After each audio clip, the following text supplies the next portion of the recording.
আসসালামু আলাইকুম। সংবাদে আপনাদের সবাইকে স্বাগতম জানাচ্ছি আমি নুসরাত। শুরুতেই সংবাদ শিরোনাম। বাংলাদেশের সর্বশেষ গুরুত্বপূর্ণ আপডেট সংবাদে আপনাকে স্বাগত। শুরুতেই সংবাদ শিরোনাম, পরে বিস্তারিত।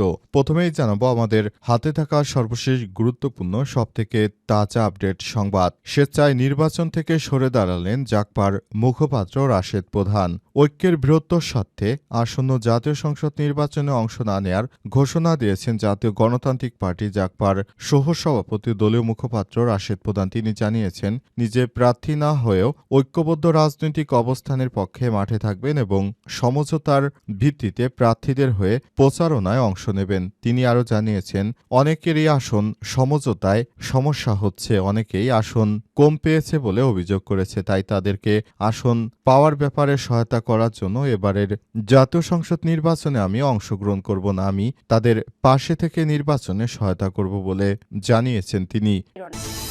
এরপর জানাবো, সুষ্ঠু এবং নিরপেক্ষ নির্বাচন এখন সময়ের দাবি বললেন ডক্টর বদিউল আলম। সুশাসনের জন্য নাগরিক সুজন এর সম্পাদক ডক্টর বদিউল আলম মজুমদার বলেছেন, দেশের গণতন্ত্র রক্ষায় একটি সুষ্ঠু ও গ্রহণযোগ্য নিরপেক্ষ নির্বাচন এখন সবচেয়ে বেশি প্রয়োজন। তিনি বলেন, বর্তমানে রাজনৈতিক ও নির্বাচনী পরিবেশ ভয়াবহভাবে কলুষিত হয়ে পড়েছে, যা থেকে বেরিয়ে আসা আমাদের অনেক বেশি জরুরি বলে মন্তব্য করেছেন তিনি। এদিকে সমঝোতার বিষয়ে চূড়ান্ত কথা বলার সিদ্ধান্ত নিয়েছে ইসলামী আন্দোলন ও জামাত ইসলামের নেতৃত্বাধীন ৮ দলীয় জোট। আজ রাত ৮টায় প্রার্থীদের চূড়ান্ত নামের তালিকা ঘোষণা করা হয়েছে। জামাত ইসলামের সঙ্গে যে ইসলামিক দল এবং এনসিপির সমঝোতা ছিল, সেই সমঝোতার ভিত্তিতে এবার তারা একত্রে একসঙ্গে জাতীয় সংসদ নির্বাচনে আসন ভাগাভাগিতে সম্মত হয়েছে। জানাবো, রাজধানীতে ভবন থেকে মাথায় লোহার পাইপ পড়ে যুবকের মৃত্যু। রাজধানীর মগবাজারে নির্মাণাধীন ভবন থেকে লোহার পাইপ মাথায় পড়ে তাইজুল ইসলাম ২০ নামের এক যুবক নিহত হয়েছে। আজ দুপুর ১:১টার দিকে মগবাজার মোড় এলাকায় এই ঘটনা ঘটে। পরে মুমূর্ষ অবস্থায় ঢাকা মেডিকেল কলেজ ঢামেক হাসপাতালে নেওয়া হলে কর্তব্যরত চিকিৎসক দুপুর ১:৩০টার দিকে তাকে ঘোষণা করে। এবং সর্বশেষ জানাবো, কাতারের ঘাঁটিতে কর্মকর্তাদের ফেরাতে শুরু করেছে যুক্তরাষ্ট্র। কাতারের আল উদাইদ বিমান ঘাঁটিতে মার্কিন নিরাপত্তা সতর্কতার স্তর হ্রাস করা হয়েছে। আজ এই ঘাঁটিতে উচ্চ সতর্কতা জারি করা হয়। এর ফলে ঘাঁটিতে বিমান ও সেনা কর্মকর্তারা ফিরতে শুরু করেছে। আজ বার্তা সংস্থা রয়টার্সের বরাতে টাইমস অব ইসরায়েলের এক প্রতিবেদনে এই তথ্য জানানো হয়েছে। ৩টি সূত্রের বরাতে রয়টার্স এই তথ্য নিশ্চিত করেছে। সম্প্রতি যুক্তরাষ্ট্রের প্রেসিডেন্ট ডোনাল্ড ট্রাম্প নিশ্চিত করেছেন, আমরা ইরানে হামলা করব না, ইরানে হামলা করার কোনো খায়েশ আমাদের নেই বলে নিশ্চিত করেছেন যুক্তরাষ্ট্রের প্রেসিডেন্ট ডোনাল্ড ট্রাম্প। এরপরই সবাই নিশ্চিত হয়েছে, তাহলে ইরান, ইসরায়েল কিংবা ইরানের সঙ্গে আর কোনো ধরনের যুদ্ধে জড়াবেন না তারা। প্রিয় দর্শক, এতক্ষণ শুনছিলেন সংবাদ শিরোনাম, এবারে বিস্তারিত। তবে তার আগে বন্ধুরা, অনুরোধ থাকবে এই সংবাদটিতে একটি লাইক দিন। এই চ্যানেলে আপনি নতুন হয়ে থাকলে আমাদের সংবাদটি দেখতে দেখতে চ্যানেলটি সাবস্ক্রাইব করে রাখুন। কমেন্ট করে বন্ধুরা আপনার মূল্যবান মতামত জানিয়ে দিন আপনি বিশ্বের কোন দেশ থেকে বা বাংলাদেশের কোন স্থান থেকে আমাদের সংবাদটি দেখছেন এবং শুনছেন। আর বন্ধুরা, সংবাদটি আপনার সোশ্যাল মিডিয়া ফেসবুকে শেয়ার করে বন্ধুদেরও দেখার সুযোগ করে দিন। গাজা যুদ্ধে আপনি যদি নিরীহ ফিলিস্তিনিদের ভালোবেসে থাকেন, কমেন্টে ইয়েস লিখে পুরো বিশ্বকে জানিয়ে দিন। এবারে বিস্তারিত। নির্বাচন থেকে সরে দাঁড়ালেন জাগপার মুখপাত্র রাশেদ প্রধান। ঐক্যের বৃহত্তর স্বার্থে আসন্ন জাতীয় সংসদ নির্বাচনে অংশ না নেয়ার ঘোষণা দিয়েছেন জাতীয় গণতান্ত্রিক পার্টি জাগপার সহ-সভাপতি ও দলীয় মুখপাত্র রাশেদ প্রধান। তিনি জানিয়েছেন, নিজ প্রার্থী না হলেও ঐক্যবদ্ধ রাজনৈতিক অবস্থানের পক্ষে মাঠে থাকবেন এবং আসন সমঝোতায় প্রার্থীদের হয়ে প্রচারণায় অংশগ্রহণ করবেন। আজ নিজের ফেসবুক অ্যাকাউন্টে দেখ স্ট্যাটাসে এমন সিদ্ধান্তের কথা জানিয়েছেন রাশেদ প্রধান। একই সঙ্গে তিনি রাজনৈতিক শরিক দলগুলোর নেতাকর্মীদের সমর্থকদের সংযম ও সৌহার্দ্য বজায় রাখার আহ্বান জানিয়েছেন স্ট্যাটাসে রাশেদ প্রধান জানান, বৃহস্পতিবার রাত ৮টায় ঐক্যের আসন সমঝোতার বিষয়ে সংশ্লিষ্ট অন্যান্য বিষয়ে একটি প্রেস ব্রিফিং অনুষ্ঠিত হবে। তিনি উল্লেখ করেছেন, পরিস্থিতি যাই হোক না কেন ঐক্যবদ্ধ আন্দোলনের শরিক দলগুলো রাজপথের সহযোদ্ধা এবং ভ্রাতৃপ্রতিম সংগঠনের কারণে বাংলাদেশ জামাত ইসলামী, ইসলামী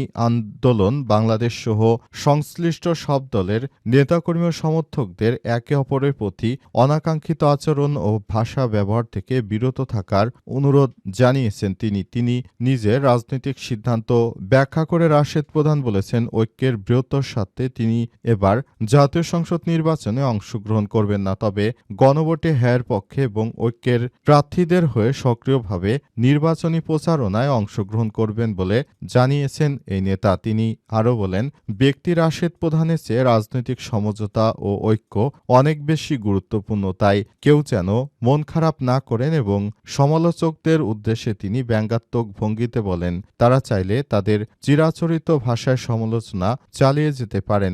আমি বলতে চাই যে এটি এখন এই মুহূর্তে অনেক বেশি গুরুত্বপূর্ণ হয়ে পড়েছে, কারণ আমি যদি এই মুহূর্তে নির্বাচনে অংশগ্রহণ করি তাহলে হয়তো আসনে অনেক ঝামেলা হতে পারে, তাই আমি আমার আসনটি আমার শরিকদের জন্য ছেড়ে দিতে চাই। তারা আসন নিয়ে যদি সুখে থাকে আমি তাদের পাশে রয়েছি, থাকবো, কিন্তু আমি জোট ছেড়ে যাচ্ছি না বলে জানিয়েছেন রাশেদ প্রধান।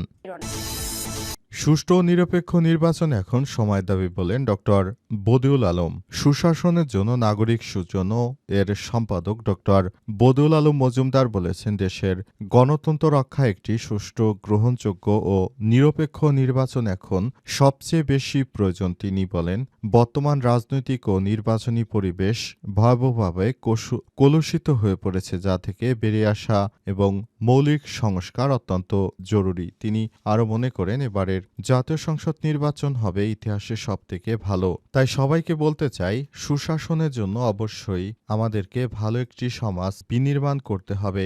রাজনৈতিক স্থবিরতার কারণে দেশের মধ্যে চলমান বিভিন্ন সংকট তৈরি হয়েছে। এসব সংকট থেকে সবাইকে বেরিয়ে আসতে হবে বলে মনে করেন তিনি আরও মনে করেন, নতুন বাংলাদেশ গড়ে তুলতে হবে। সেজন্য আমরা সবাই অনেক বেশি সক্রিয় অবস্থানে রয়েছি। সবাই চাই এবার নতুন করে পুরো বাংলাদেশটাকে সাজিয়ে গুছিয়ে চালাতে চাই। তিনি আরও মনে করেন, নতুন বাংলাদেশ গড়ে তোলার জন্য সবাইকে একযোগে কাজ করতে হবে এবং পুরো বাংলাদেশটাকে একটি সিস্টেমেটিক ওয়ের মধ্য দিয়ে বাংলাদেশটাকে আবারও সুন্দর ও সমৃদ্ধ করে নিতে হবে বলে মনে করেন তিনি। সেজন্য সবাইকে পুরো বাংলাদেশের হয়ে কাজ করার জন্য আহ্বান জানিয়েছেন।